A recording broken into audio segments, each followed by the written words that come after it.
Shalom at maligayang pagbabalik sa Israel kasama si Aline.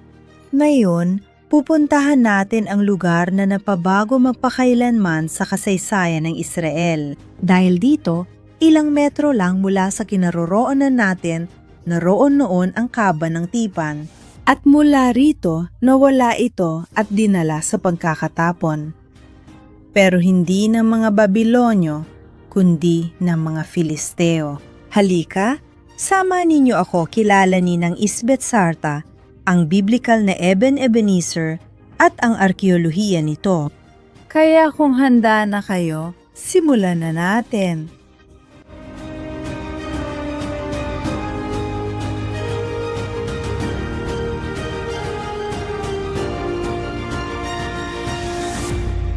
Ang Ebenezer ay itinatag mga 3,000 at 300 taon na ang nakalilipas noong panahon ng mga hukom at isa itong maliit na baryong agrikultural. Dito nanirahan ng ilang dosena o ilang daang katao, ngunit sa kabila ng maliit nitong sukat, binago ng lugar na ito ang takbo ng kasaysayan sa Biblia. Pero paano nalaman ng mga arkeologo ang lahat na ito? Paano nila nalaman kung kailan itinayo ang lugar na ito? Dahil sa unang tingin, parang lahat dito ay gawa sa bato. Mayroong 3 pangunahing teknik na tumutulong para matukoy ang petsa ng lugar na ito. Ang una ay sa pamamagitan ng keramika. Oo, karamihan sa mga gusali, lalo na ang malalaki, ay gawa sa bato. Pero halika, sumama kayo sa akin. Kapag nagsimula tayong tumingin ng mas malalim, sa mga paghuhukay, tingnan ninyo kung ano ang nagsisimula nating makita. Maliliit na piraso ng keramika. Tingnan ninyo, ang ganda mga kaibigan. Dito may mga keramika tayo. At nang hinukay ng mga arkeologo ang lugar, nakakita sila ng libu-libong ganitong piraso. Malalaman nila sa uri ng keramika kung kailan itinayo ang gusali. May 2 paraan pa. Una, ibalik natin ang keramika sa tamang lugar. Isa pang paraan ay sa pamamagitan ng mga pagsusuri sa carbon 14. Carbon 14, literal nilang kinukuha ang mga organikong materyales mula sa lugar at sinusuri at maaari nilang malaman ng may magandang katumpakan kung kailan itinayo yon. At ang ikatlong paraan ay sa pamamagitan ng mismong arkitektura. Isipin kung saan kayo nakatira sa inyong lungsod. Kung ang gusali ay itinayo ngayon o 50 taon na ang nakalipas, malamang ay madali ninyong makikilala dahil nagbabago ang arkitektura. Isipin ninyo ang simbahan na itinayo 5 taon na ang nakalipas o simbahan na 100 o 100 at 50 taon na ang nakalipas, nagbabago ang mga estilo. At ganon din sa lumang arkitektura, minsan mas matagal bago mangyari ang mga pagbabagong ito. Pero kung titingnan natin ang isang bahay noong panahon ng mga hukom at isang bahay noong panahon ng mga hari, magkaiba sila. Noong panahon ng Babylonia, mas lalo itong magkaiba. Ang bahay na ito ay isang klasikong halimbawa mula simula ng panahon ng bakal. Ngayon, babalik tayo sa nakaraan para makilala ang bahay na ito. Tara! Gustong-gusto kong maglakbay sa Israel at tumuklas ng mga bagong lugar. At kung kayo rin ay mahilig maglakbay at gustong mag-explore sa iba't ibang sulok ng mundo, may espesyal akong tip na ibibigay sa inyo. I-download nyo na ngayon ang app ng Nomad. Sila ay isang international na account sa dolyar na tinatanggap sa buong mundo at tinutulungan nila kayo na makapaglakbay sa mas practical, ligtas at higit sa lahat, mas tipid na paraan. Mayroon silang mga espesyal na features tulad ng dollar alert at automatic na conversion. At ang Nomad ay nag-aalok din na eksklusibong lounge sa Terminal 3 ng Paliparang Pandaigdig ng Guarulhos. Kung gusto ninyo ng mga ito at marami pang ibang benepisyo, i-download nyo na ngayon ang Nomad app. Pwede ninyong gamitin ang link na nasa description o ang QR code na nasa screen. At gamitin ninyo ang kupon na ALIN40 para makakuha ng hanggang $40 na cashback sa una ninyong pagbili ng dolyar. Talagang sulit ito. At habang dina-download ninyo ang app, itutuloy natin ang ating pamamasyal dito sa Eben Ebenezer.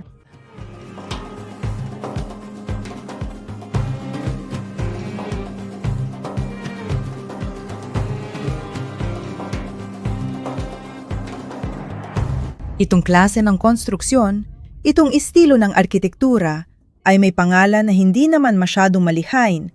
Tinatawag itong bahay na may 4 na bahagi.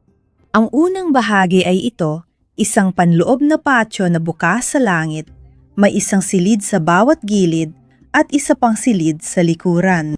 At tingnan nyo, ang galing, dito makikita natin pati ang mga labi ng isa sa mga haligi na sumusuporta sa bubong ng silid na ito, itong gilid na bahagi.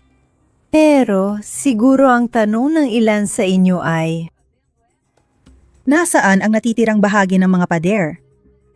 Nakikita natin na ang pader hanggang dito lang ang natira? Nasaan ang iba pa?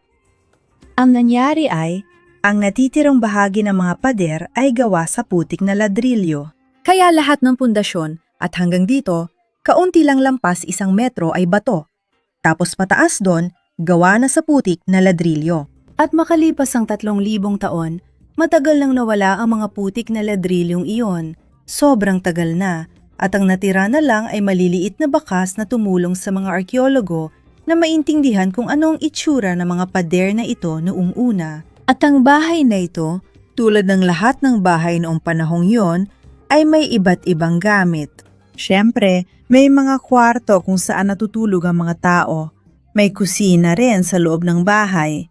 Pero meron ding bahagi para sa mga hayop. Literal na kulungan ng mga hayop. At ang bahay na kinaroroonan natin ngayon ay ang pinakamarangyang bahay sa Eben Ebenezer. Oo, ito ang pinakasosyal na bahay sa buong bayan at ipinapakita nito sa atin kung gaano talaga kasimple ang bayang ito bilang isang agrikultural na nayon. Pero sa kabila ng pagiging simple ng mga bahay dito sa bayan, lahat ng ito ay may napakakapal na panlabas na pader. Tingnan nyo kung gaano kakapal. At lahat ng bahay ay may maliit lang na pasukan. Tingnan nyo dito. Iyan ay dahil usapin ito ng proteksyon. Ang panahon ng mga hukom ay puno ng maraming digmaan at alitan. At itong particular na bahay na tinitingnan natin ngayon, itinayo ito mga 3,100 at 50 taon na ang nakalipas. At sa mismong panahong ito, may bagong grupo ng tao na dumating dito sa rehiyon. O mas tamang sabihin, isang konfederasyon ng mga tao. Sila ay tinatawag na mga tao ng dagat. At sa mga taong ito ng dagat, kabilang ang mga Filisteo. Ang mga tao ng dagat, gaya ng ipinapahiwatig ng kanilang pangalan, ay dumating sakay ng mga barko sa silangang baybayin ng Mediteraneo. At sila ay nagmula sa Europa, mula sa rehiyon ng dagat Egeo, at malamang pati na rin mula sa isla ng Creta. At partikular na ang mga Filisteo ay umatake at sinakop ang timog baybayin ng lupain ng Kinaan. At itinatag nila ang Pentapolis. Ang 5 lungsod ng mga Filisteo na Gaza, Ashkelon, Ashdod, Gath at Ekron. At sila ang naging malaking kaaway ng bayan ng Israel. Pero bago tayo magpatuloy sa pagpapaliwanag tungkol sa mga Filisteo, kailangan ko munang magbigay ng isang napakahalagang paliwanag para sa inyo. Ang paliwanag na ang mga Filisteong binabanggit sa Biblia at ang mga kasalukuyang Palestino ay 2 magkaibang lahi. Ang mga Filisteo, gaya ng nabanggit natin, ay nagmula sa Europa. At alam natin ito, pati na rin sa pamamagitan ng mga pagsusuri sa DNA. Literal na naghukay sila ng mga libingan ng mga Filisteo sa Israel, kinuha ang mga buto at sinuri ang DNA at nakita talaga na sila ay may pinagmulan mula sa Europa.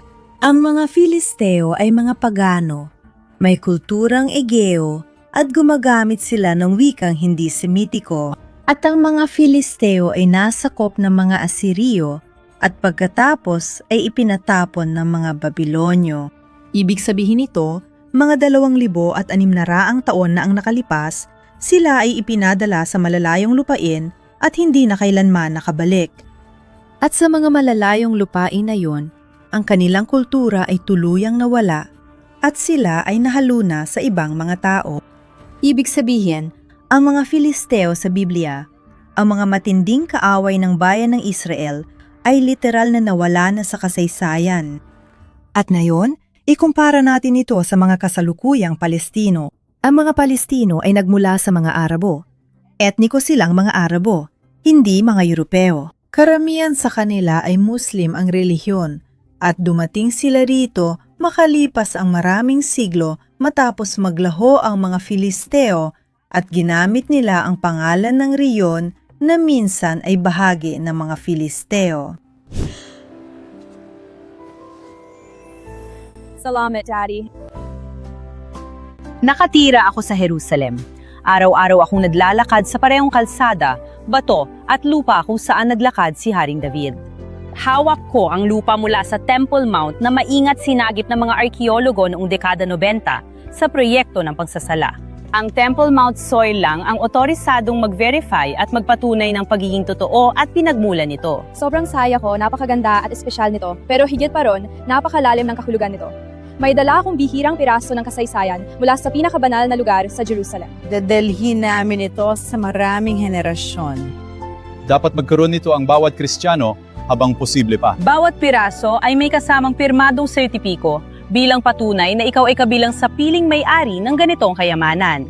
I-click ang link sa description sa ibaba o i-scan ang QR code para makuha ang buhay na ugnayan mo sa kasaysayang biblikal. Para sa aking mga tagasunod, saan ka man naroroon, libre ang pagpapadala. Shalom! At ngayon, umalik tayo sa video. At hindi ito politika, ito ay kasaysayan. Pero dahil madalas kong nakikita na maraming tao ang naghahalo ng dalawa, minsan hindi sinasadya, pero minsan din sinasadya, gusto ko lang linawin ang puntong ito. At ngayon, balikan na natin ang usapan tungkol sa mga Filisteo sa Biblia. Pagkatapos nilang dumating sa baybayin ng Canaan at manirahan doon, nagsimula silang lumakas at palawakin ang kanilang teritoryo lampas sa 5 orihinal na lungsod. Nagsimula silang magpalawak at umabot sila hanggang Afek na nandito lang sa tabi ng kinaroroonan natin.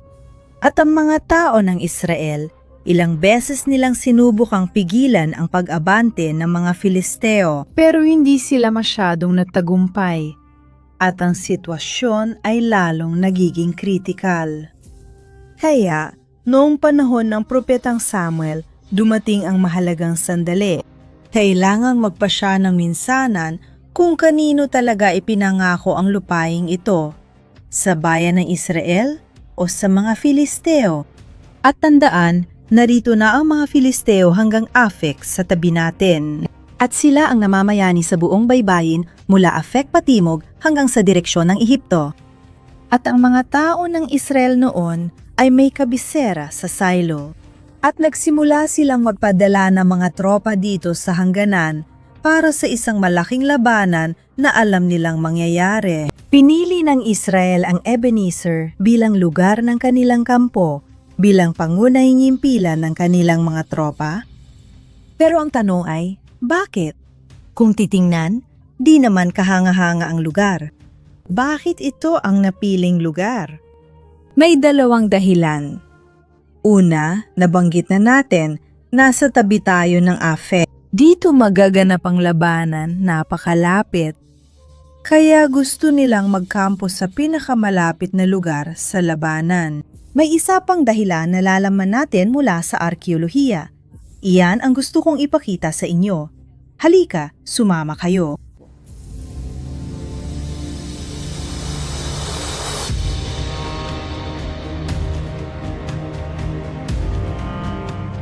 Pansinin ninyo ang mga bilog na ito dito sa lupa, merong 12 nang nakakalat sa buong Ebenezer. At ngayon gusto kong tanungin kayo, sino sa inyo ang makahuhula kung ano ang mga ito? Pwede ninyong iwan ang inyong mga suhestiyon at hula dito sa mga komento. At ngayon, subukan nating intindihin kung ano ito At paano ito konektado sa labanang biblikal? Una, ito ay hindi mga sisterna, hindi ito mga imbakan ng tubig dahil kung ganoon, kailangan sana itong may palitada ng yeso. Ano ang mga butas na ito? Ito ay mga silo para sa pag-iimbak ng mga butil. Dahil ang pag-aani ng trigo dito sa lupain ng Israel ay nangyayari lamang isang beses sa isang taon. Kaya inaani nila ang trigo at sebada dito sa rehiyon, tinadala nila sa mga silo na gawa sa bato at tinatakpan din ng bato. Sa ganitong paraan, pwede nila itong itago ng isang taon. O kahit higit pa, nakasara at malayo sa mga peste at daga. At based sa dami ng mga silo dito sa lugar na ito, naiintindihan natin na kahit maliit ang populasyon, malaki ang kanilang produksyon sa agrikultura. At higit pa doon, natagpuan din sa mga paghuhukay dito ng maliliit na pader. Hindi mga pader na pananggalang ng lungsod, natagpuan din ang mga iyon, pero nakakita rin sila ng mas maliliit na pader na ginagamit para ikulong ang mga hayop. At ibig sabihin nito, napakaraming pagkain sa Ebenezer, mula sa mga butil hanggang sa mga hayop. At kung magtatayo ka ng kampo rito, na may libu-libo at libu-libong mga sundalo, kailangan mo ng pagkain. Kaya't may malaking saysay sa kasaysayan at arkeolohiya na ilagay ang kampo ng bayan ng Israel kung saan may saganang pagkain. Kaya, sa pagkakatatag ng kampo dito sa Ebenezer, ang mga Filisteo na may sarili ring matatag na kampo sa Afek, dumating na ang oras ng malaking labanan ng matinding sagupaan. At ang dalawang bayan, bawat isa ay lumabas mula sa kanilang kampo at nagtagpo sila sa mga bukas na parang at nagsimula ang malaking labanan na ito. Sa dakilang sandaling ito, natalo ang Israel sa isang napakatinding paraan. 4,000 sundalo ng Israel ang napatay sa labanan. At sila ay umatras at bumalik sa Ebenezer at nagsimulang mag-isip, ano ang gagawin natin? Ano ang gagawin natin? At ikinuwento sa atin ng Biblia kung ano ang kanilang napagdesisyunan. Nang bumalik ang mga sundalo sa kampo, tinanong ng mga pinuno ng Israel, bakit hinayaan ng Panginoon na matalo tayo ng mga Filisteo ngayon? Pumunta tayo sa silo at kunin natin ang kaba ng tipan ng Panginoon para sumama siya sa atin at iligtas tayo mula sa kamay ng ating mga kaaway. Kaya nagpadala sila ng mga tao sa silo para kunin ang kaba ng tipan ng Panginoon ng mga hukbo na ang trono ay nasa pagitan ng mga kerubin. Ang mga anak ni Eli, sina Ofni at Pineas, ay sumama sa kaba ng tipan ng Diyos. At nagdiwang ang mga tao sa pagdating ng kaban. Sigurado silang mananalo na sila ngayon nang dumating ang kaba ng tipan ng Panginoon sa kampo. Sumigaw ng malakas ang lahat ng Israelita, kaya yumanig ang lupa.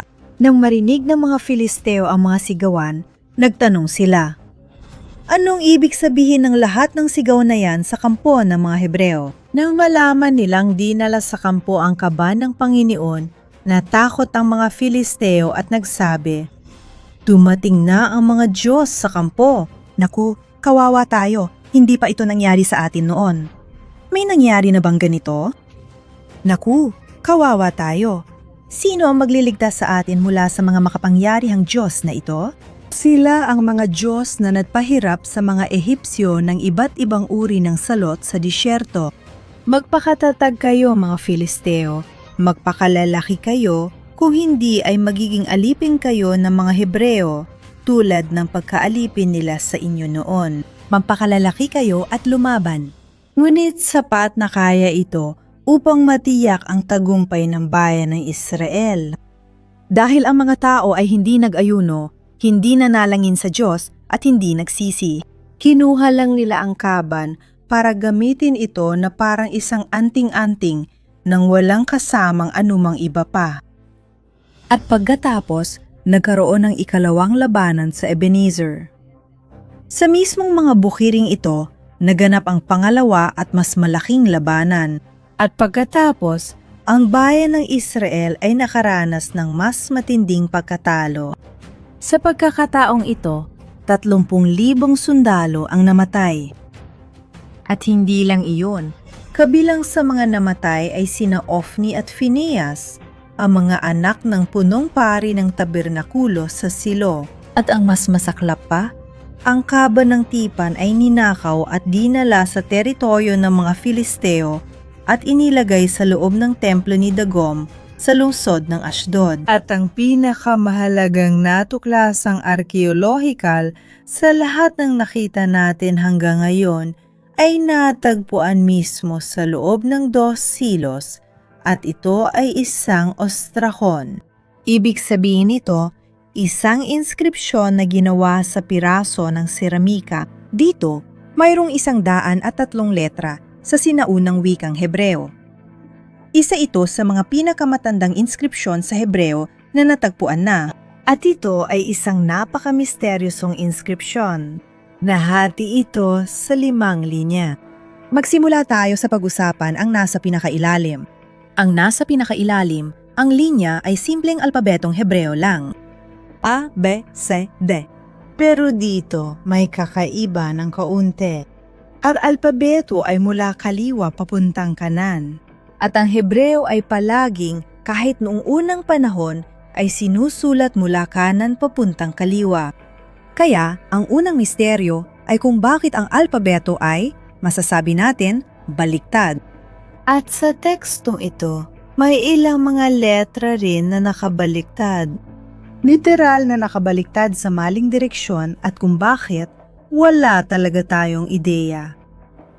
Kaya, ang huling linya ay ang alpabeto, ang abakada. At ang 4 na naunang linya, ano ang nakasulat? May malaking diskusyon sa pagitan ng mga arkeologo. Bahagyang nabura at nasira ang mga ito. At dahil dito, napakahirap matukoy o mabasa kung ano ang nakasulat. Pero naniniwala ang mananaliksik na si William Shih na na-decode niya ito. Ang tekstong ito, inilatala niya noong 1900 at 70 ang resulta ng kanyang mga pananaliksik. At talagang nakakagulat ang nabasa niya sa mga letrang ito sa sinaunang Hebreo. Ilalagay ko ang buong pananaliksik sa link sa description ng video na ito. Kung gusto niyong magbasa, pwede ninyong i-click at basahin sa Ingles. At ngayon, pakinggan natin ang sabay-sabay. Ano ang na-decode niya? Pumunta kami sa Bukirin, mula Silo papuntang Afek. Ang mga kumuha nito ay pumunta sa Zor, kay Dagom, Panginoon ng Asdode, at sa Gate. Bumalik ito sa Create Arim. Si Ofni, kasama ng mga sundalong impanterya, ay dumating upang ipaalam sa mga nakatatanda. Dumating ang kabayo at naroon ang aking kapatid upang mailibing namin siya. Tingnan nyo ang galing. Kung tama ang pagsasaling ito, napakalaki ng bagay na ito dahil may mga konkretong pagkakatulad ito sa kwento sa Biblia. Ang unang linya ng teksto ay naglalarawan ng paglalakbay ng isang grupo ng mga tao mula Silo papunta sa kampo sa Afek. At makatuwirang tukuyin ang grupong ito bilang mga Israelita.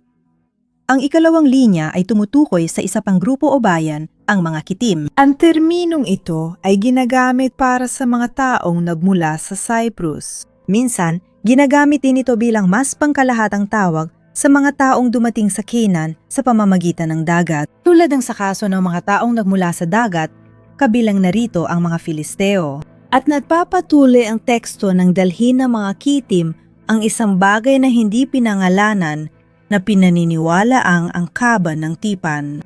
At binanggit sa teksto ang 3 lugar, 2 sa mga ito ay lumalabas din sa kwento sa Biblia, sa unang Samuel 5. At ang huling linya ay nagsasalita tungkol sa pagbabalik ng bagay na ito at binabanggit din ang Kiryat Yarim, isa sa mga pinuntahan ng kaba ng tipan. Ang inskripsyong ito ay napitsahan sa panahon ng labanan sa Ebenezer.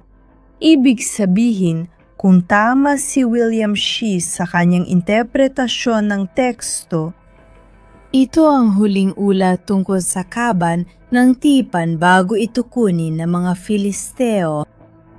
Pero kailangan nating tandaan na ang pinakamahalaga ay hindi ang kaban mismo, ang kaban na gawa sa ginto at kahoy ng akasya, kundi kung ano ang nasa loob nito na siyang mga tapyas na bato ng kautusan na naglalaman ng 10 utos, ang mana at ang tungkod ni Aaron.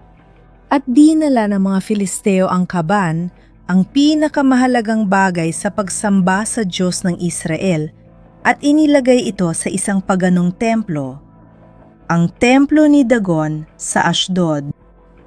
Ngunit, ano ang nangyari pagkatapos sa templo at sa lungsod? Pagdating ng mga taga roon, ang rebulto ay nakahandusay at pugot ang ulo, at ang buong lungsod ay tinamaan ng isang matinding salot. Ngunit, Almoranas, alam ko na sa mga salin sa iba't ibang wika, minsan medyo nasisensura ang Biblia. Kasi hindi maganda pag-usapan ang tungkol sa Almoranas at, dahil dito, minsan lumalabas ang salita bilang mga sugat, cancer, bukol. Pero sa orihinal, sa Hebreo, ito ay Torim, isang salot ng Almoranas. Kaya, naintindihan ng mga tao sa Ashdod na hindi dapat sa kanila ang kaban, at ipinadala nila ito sa Gath na tumanggap din ng parehong salot. Pagkatapos sa Ekron at tumanggap din sila ng salot. At sa wakas, naintindihan ng mga Filisteo na hindi dapat sa kanila ang kaban ng tipan. At ibinigay nila ito sa lungsod ng Beit Shemesh na nasa loob na ng teritoryo ng Israel. Ngunit ang mga tao sa Beit Shemesh, hindi lahat pero ilan sa kanila, nang makita nilang bumalik ang kaban, ay gumawa ng isang bagay na lubos na ipinagbabawal. Binuksan nila ang kaban at sumilip sa loob. At pagkatapos, ang Beit Shemesh ay tinamaan din ng isang matinding salot. At pagkatapos, ipinadala rin ng Beit Shemesh ang kaban sa Kriyat Yarim. At doon ito nanatili hanggang sa tuluyan itong dalhin sa Jerusalem, at pagkatapos ay inilagay sa loob ng templo, ang templo ni Solomon. Talagang napakalayo ng nilakbay ng kaban bago ito makarating sa templo. Ngunit ilang siglo ang lumipas, noong taong 586 bago ang ating panahon. Ang templo ay tuluyang winasak ng mga Babilonyo at ang kaban ay nawala na. At hindi na ito muling bumalik. Pero iyan ay paksa na para sa susunod na video. Sana'y nagustuhan ninyo na mas makilala pa ang labanan sa Ebenezer at ang arkeolohiya ng lugar na ito. Kung nagustuhan ninyo, huwag ninyong kalimutang mag-like at magkita tayo sa susunod.